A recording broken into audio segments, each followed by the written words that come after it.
Notice भेजा गया है। ईडी ने की है पूछताछ और ईडी ने ये नोटिस तलब किया है, पूछताछ के लिए तलब किया गया है। अब्दुल्ला आजम को भी तलब किया। कल पूछताछ के लिए ईडी की तरफ से भेजा गया समन। ये बड़ी खबर आपको इस समय की बता रहे हैं। लगातार एक बार फिर से विवादों में बने हुए हैं। आजम खान की पत्नी को अब नोटिस गया है। ईडी इनसे पूछताछ के लिए नोटिस भेज चुकी है।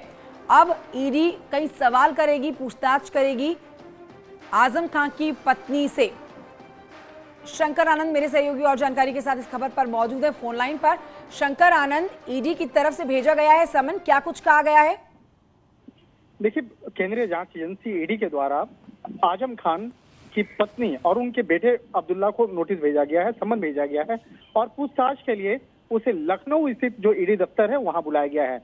और अगर मामले की अगर बात करें तो पिछले कुछ समय पहले कई ऐसी प्रॉपर्टी और चल अचल संपत्तियों की जानकारी ईडी की टीम को मिली थी और उसी प्रॉपर्टी में जो नाम है वो आजम खान की पत्नी और बेटे अब्दुल्ला के नाम से था। लिहाजा इस मामले में ईडी को ऐसा शुरुआती तफ्तीश में ऐसा जानकारी मिल रही है कि ये मनी लॉन्ड्रिंग के तहत इस प्रॉपर्टी को अर्जित किया गया और गलत तरीके से जो पैसे अर्जित किया गया है उसी पैसे से बकायदा इस प्रॉपर्टी को लिया गया है। लिहाजा इस मामले की गंभीरता को देखते हुए मनी लॉन्ड्रिंग एक्ट के तहत इस मामले को दर्ज किया गया था और आगे पूछताछ करने के लिए अब्दुल्ला जो आजम खान के बेटे हैं और उनकी आजम खान की जो पत्नी है उनको समन भेजा गया है।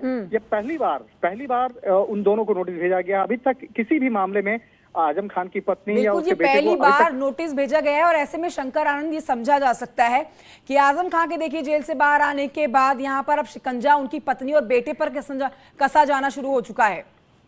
देखिए, ये मामला यहाँ पर पत्नी या बेटे का मामला नहीं है, मामला यहाँ करप्शन से जुड़ा हुआ मामला है। करप्शन के खिलाफ जिस तरह से कई केसेस आजम खान के खिलाफ रजिस्टर्ड हुए थे, उसके बाद पुलिस के द्वारा मामला दर्ज किया गया था। उसके बाद उसी मामले को आधार बनाते हुए ईडी ने उस केस को रजिस्टर्ड किया। उसके बाद ईडी की टीम पहले भी करीब 3 साल पहले ही इस मामले में कई जगहों पर छापेमारी की थी। रामपुर समेत कई लोकेशन पर छापेमारी की गई थी और उसी छापेमारी के दौरान कई महत्वपूर्ण दस्तावेजों कई डॉक्यूमेंट्स जो है बकायदा उसको जब्त करने के बाद जब आगे की तफ्तीश की गई तो उसके बाद कुछ और नए खुलासे हुए थे। उसके बाद ही ये तफ्तीश के दौरान जैसे जैसे तफ्तीश का दायरा आगे बढ़ता चला गया उसमें कई जानकारियां ईडी को मिली और उसी के आधार पर उनकी पत्नी और उनके बेटे को ये नोटिस भेजा गया है। नोटिस भेजा गया है, पूछताछ ईडी करेगी और अगर करप्शन में लिप्त पाए जाते हैं तो कड़ी कार्रवाई भी की जाएगी। शंकर, बहुत शुक्रिया जानकारी के लिए।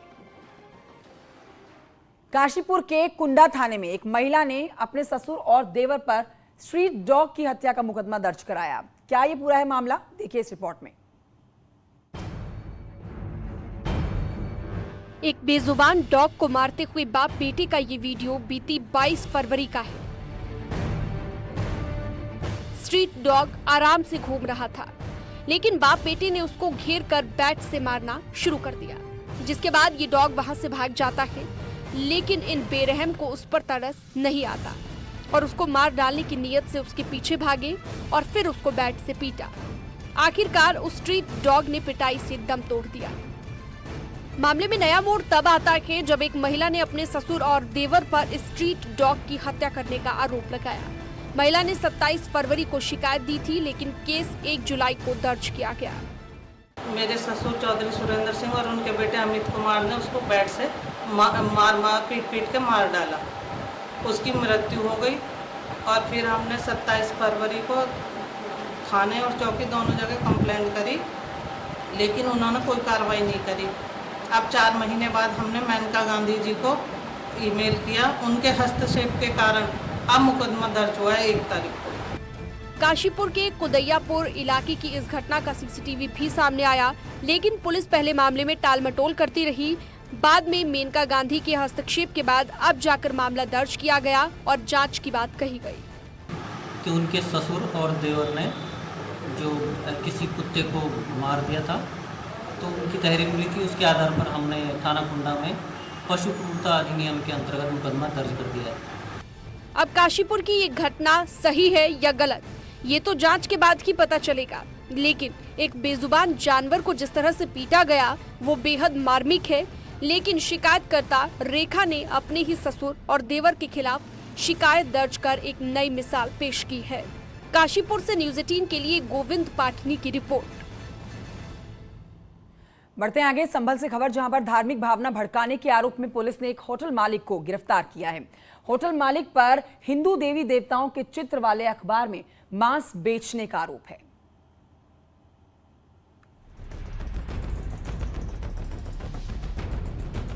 नाम महक रेस्टोरेंट, और इस रेस्टोरेंट में कोरमा, कबाब, चिकन और मटन खाने के लिए लोग आते हैं और कुछ लोग पैक कर घर ले जाते हैं। इस होटल पर गंभीर आरोप लगे हैं। आरोप है होटल वाला माहौल खराब करने के लिए हिंदू देवी देवताओं के चित्र वाले अखबार का इस्तेमाल करता है। देवताओं के चित्र वाले अखबार में मांस देता है। ये मामला तब सामने आया जब एक ट्विटर यूजर ने धार्मिक भावनाएं भड़काने का आरोप लगाते हुए देवी देवताओं के चित्र वाले अखबार को ट्वीट किया। इस मामले को हिंदू जागरण मंच ने भी उठाया। एक महक रेस्टोरेंट है जिसमें मुर्गे का मीट मिलता है, वहाँ पर 100-150 अखबार ऐसे बरामद हुए जिस पर देवी देवताओं को फोटो लगे हुए थे, और उन महक रेस्टोरेंट का मालिक उन अखबारों में मुर्गे का मीट पैक करके ग्राहकों को देता है, जिससे हिंदू धर्म की भावनाओं के साथ उस होटल स्वामी ने खिलवाड़ करा है। हिंदू संगठन की शिकायत पर पुलिस तुरंत एक्शन में आई और जांच के लिए होटल पहुंच गई। पुलिस को मौके से 100 से ज्यादा देवी देवताओं के चित्र वाले अखबार मिले। पुलिस भी इन तस्वीरों को देखकर हैरान थी। 1-2 अखबार में ऐसा होता तो भूल मानी जा सकती थी, लेकिन एक साथ 100 से ज्यादा अखबारों में हिंदू देवी देवताओं के फोटो मिलने से होटल मालिक के मकसद को समझा जा सकता है। कल एक सूचना मिली थी, तत्काल प्रभाव से पुलिस मौके पे पहुंची। मौके पे पहुंचने के बाद वहाँ पे अवैध जो सामग्री थी और वहाँ पे मौके पे जो कुछ अवैध सामान था वो अपने कब्जे में ले आया। कब्जे में लेने के बाद संवेदनशीलता को देखते हुए पुलिस के द्वारा मुकदमा पंजीकृत कराया गया। पुलिस ने मौके से सभी अखबारों को जब्त कर लिया और होटल मालिक को गिरफ्तार कर जेल भेज दिया गया, जिसमें एक अभियुक्त तालिब गिरफ्तार करके उचित धाराओं में सुसंगत धाराओं में मुकदमा पंजीकृत कर जेल भेजा गया है। आने वाले टाइम में भी जो धार्मिक किसी भी धर्म को भड़काने वाली स्थिति में अगर कोई ऐसा धार्मिक भावनाओं को ठेस पहुंचाएगा तो उसके खिलाफ भी उचित धाराओं में मुकदमा पंजीकृत कर जेल भेजा जाएगा। पुलिस ने एक्शन ले लिया है, लेकिन सवाल ये है कि क्या जानबूझकर ऐसा किया जा रहा था या गलती से ऐसा हो रहा था? क्या उसकी नजर हिंदू देवी देवताओं की तस्वीरों पर नहीं पड़ती थी?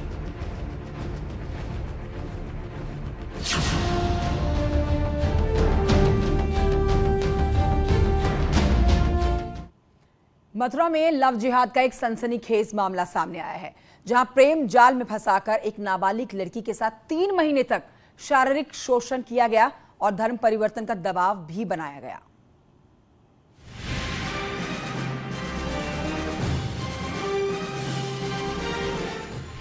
प्यार के नाम पर फरेब, शादी के नाम पर शोषण, धर्म बदलकर धोखा, नाबालिग से लव जिहाद।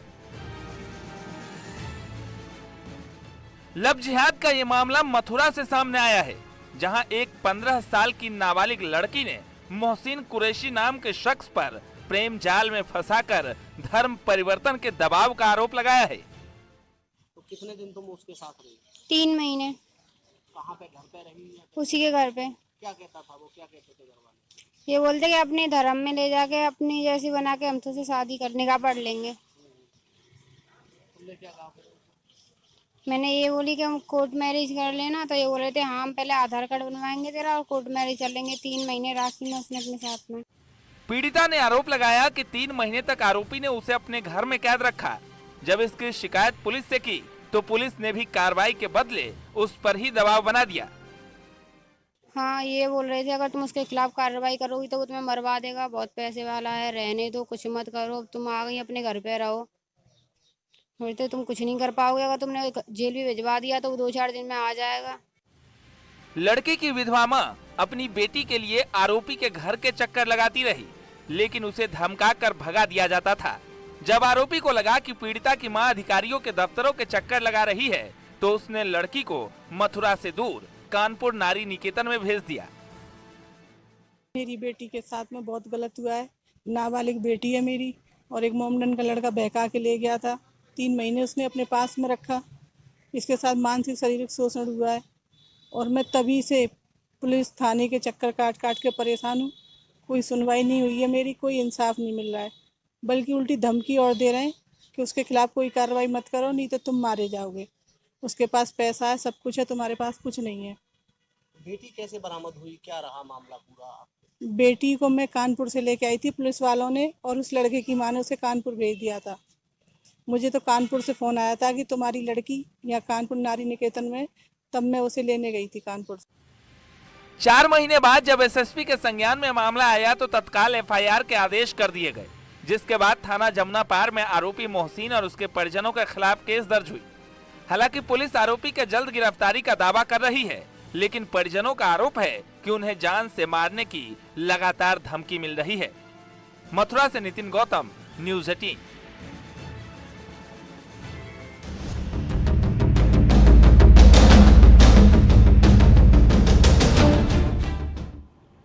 माफिया बदमाशों पर कार्रवाई से मशहूर बाबा बुलडोजर का क्रेज अब कांवड़ियों में भी देखने को मिल रहा है। दरअसल सावन महीने में होने वाली कांवड़ यात्रा के लिए बाबा बुलडोजर वाली टी शर्ट्स की डिमांड बढ़ गई है, और साथ ही योगी मोदी की टी शर्ट भी ट्रेंड में है।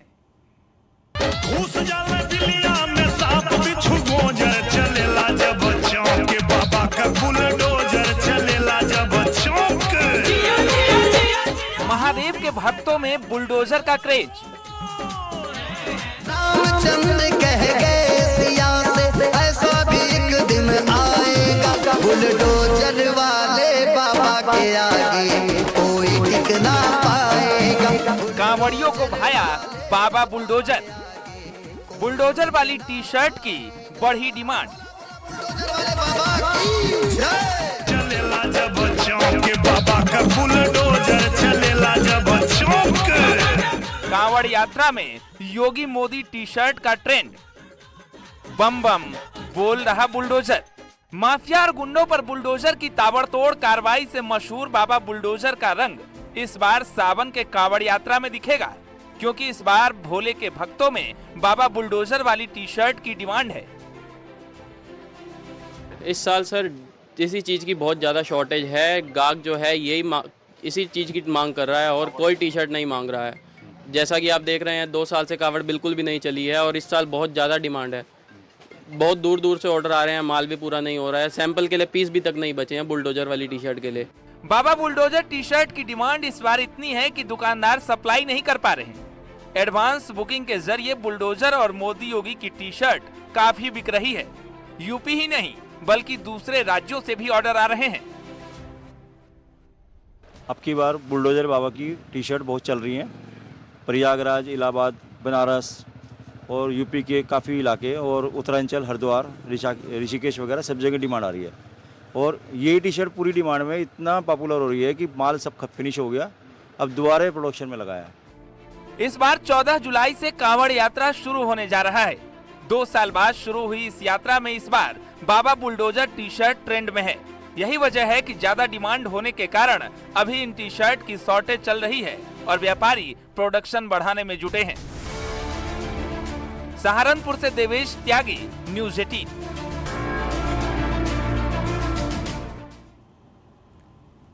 एक छोटे से ब्रेक के लिए यहाँ रुकना होगा, जल्द लौट रहे हैं।